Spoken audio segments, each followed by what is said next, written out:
వర్షాల కారణంగా దర్శన టోకన్లను మంజూరు చేసే తేదీలలో మార్పు. డిసెంబర్ 2న తిరుపతి మహతి ఆడిటోరియం, తిరుమలలోని బాలాజీనగర్ కమ్యూనిటీ హాల్ నందు ఉదయం 5 గంటలకు టోకన్లు జారీ చేయనున్న టీటీడీ అధికారులు.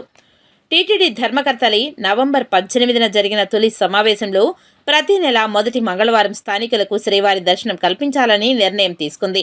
ఈ మేరకు డిసెంబర్ 3న మొదటి మంగళవారం స్థానికులకు శ్రీవారి దర్శనం కల్పించేందుకు టీటీడీ అన్ని ఏర్పాట్లను చేస్తుంది. అందులో భాగంగా ముఖ్యంగా డిసెంబర్ 1న ఆదివారం తిరుపతి మహతి ఆడిటోరియంలో, తిరుమల బాలాజీనగర్ కమ్యూనిటీ హాల్ నందు ఏర్పాటు చేసిన కౌంటర్లలో ఉదయం 5 గంటలకు టోకెన్లను జారీ చేయనున్నట్లు ప్రకటించిన నిరంతరాయంగా వర్షం కారణంగా ఈ తేదీ డిసెంబర్ 2కు మార్పు చేస్తున్నట్లు టీటీడీ ప్రకటించింది. ఈ మేరకు తిరుపతి అర్బన్, తిరుపతి రూరల్, చంద్రగిరి, రేణిగుంట మండలాలతో పాటు తిరుమలకు చెందిన స్థానికులు తమ ఆధార్ ఒరిజినల్ కార్డును చూపించి సదరు కేంద్రాలలో ఏర్పాటు చేసిన కౌంటర్లలో టోకన్లు పొందవచ్చునని టీటీడీ తెలియజేయడమైంది.